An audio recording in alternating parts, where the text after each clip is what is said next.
Okay guys, welcome back to Show Me the Details. Today we are talking KDX fuel tank cracks. Now the KDX tanks, they're known for cracking. This is an old tank from my bike. I had to replace the tank. You can see the cutout here. This section was cracked.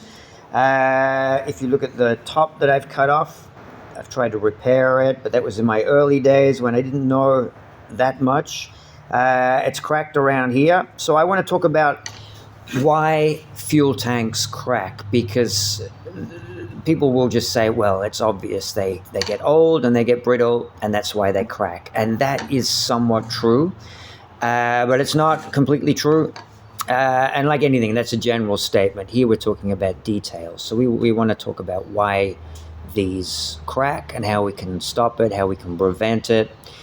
So let's get into it. So, like I said, this is the fuel tank, old fuel tank off of my KDX. It was cracked through here.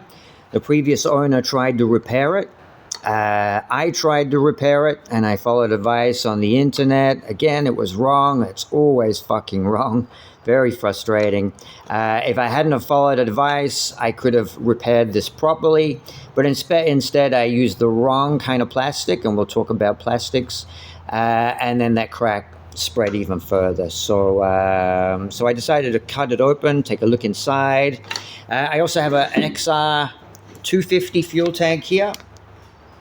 And I'm going to just incorporate that into the video because it's relevant to fuel tank cracks.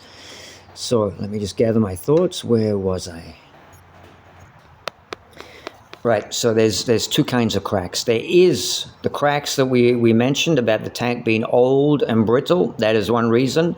But more common than that is stress cracks. And we're going to talk about how and why they occur. So we've already talked about the stress cracks that started through here and spread. At the top there,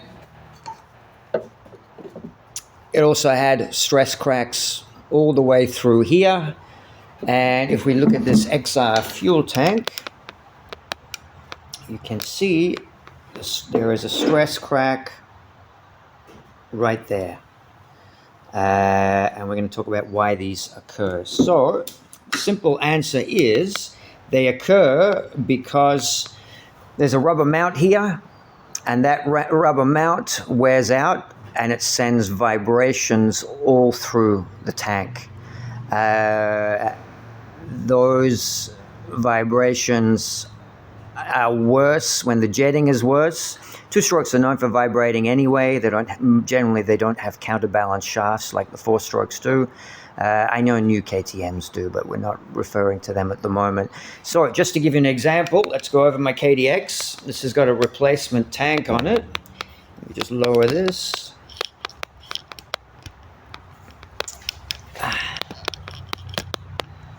I'll go quite a bit lower. There we go. All right, let's see if we can zoom in as well. So right here, this is the tank and this is the mounting point.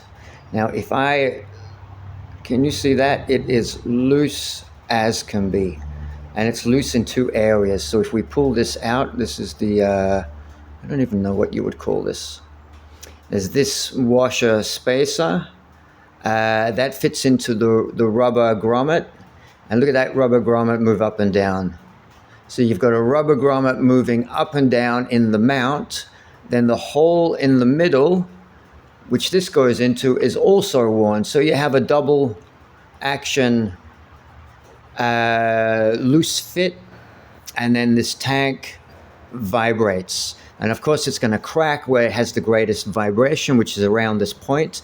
Why it cracks up the top, I can only assume because this is the highest point, then that's the place where the most vibrations occur, because it's the highest point. So that's my guess. So just to give you an example of what it should like, I have an old radiator here from another bike, and this is the same mounting system. So if we pull that out, and that should be a tight fit. So that comes out, and that is not moving whatsoever. Not at all. So this needs to be a tight fit inside the mounting bracket. And then in this, and I wish I knew what it was called, I've got no idea. Let's just call it a mounting washer. That mounting washer should also be a tight fit into there.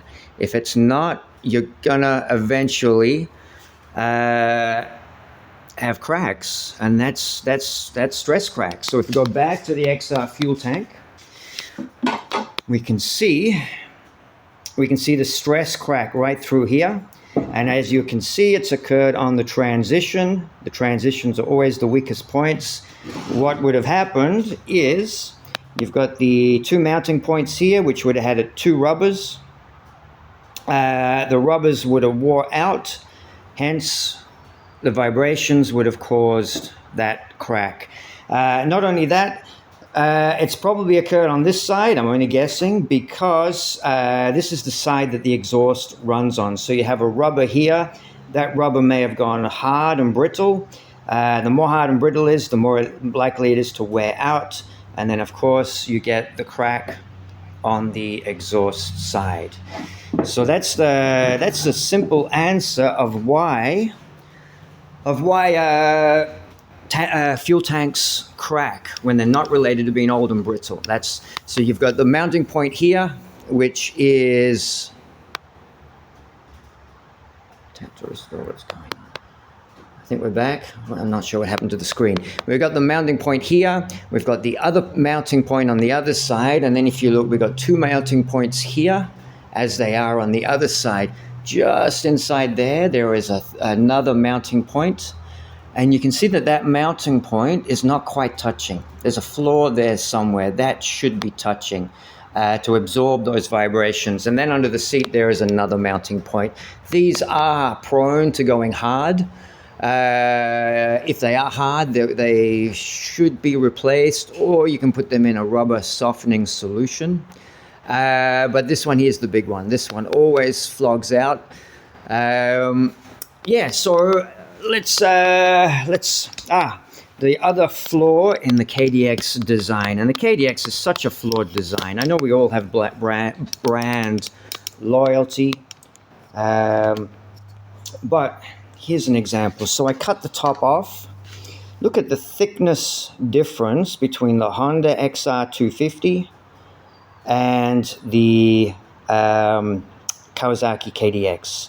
This is as heavy duty as it comes, and this is quite thin around that area. So that's one theory I have on why it cracks around this area, partly because it's the top of the tank where the vibrations are going to be at the highest, much like handlebars on a bike. You have the handlebars mounted in the center, but the further away the handlebars are, the greater the vibrations increase. But it's very thin through that point. And this one here is quite thin through there. In comparison to the Honda, I've chopped the Honda tank.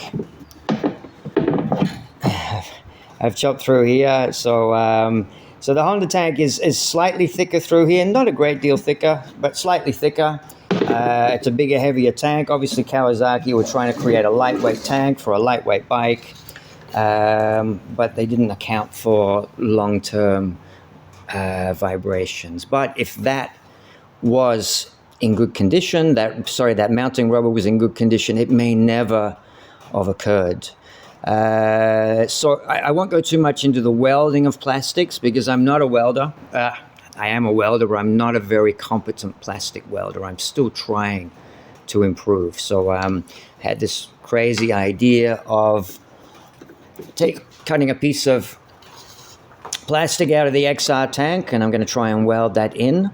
And then I'm going to take this top cap from the XR tank, and I'm going to weld it in there, plastic weld it in there. I just thought it might be a fun exercise to improve my plastic welding skills. If it doesn't work, there's nothing lost. So let's move on to fuel tank materials. So the fuel tank itself is made from MDPE, medium density polyethylene. It is not made from low density polyethylene, which is what chopping boards are made of. And that was the tip I got to repair fuel tanks. Low density polyethylene has a much lower melting temperature. It will not bond to medium density polyethylene. On the flip side is high density polyethylene. High density polyethylene is what your gas tanks, gas fuel containers are made from. The reason these are made from medium density polyethylene is it's a happy medium between storing fuel, chemical resistance, and prone to cracking. High density polyethylene is prone to cracking. Low density polyethylene is not a very strong material, although it is very fuel resistant. So I think that covers it, guys. I think, what else can I talk about? I think that's it. That's just one of those myths I wanted to clear up. I don't think it's been mentioned before. I don't think there's any videos on that, but the importance of those rubber bushes, they really are important.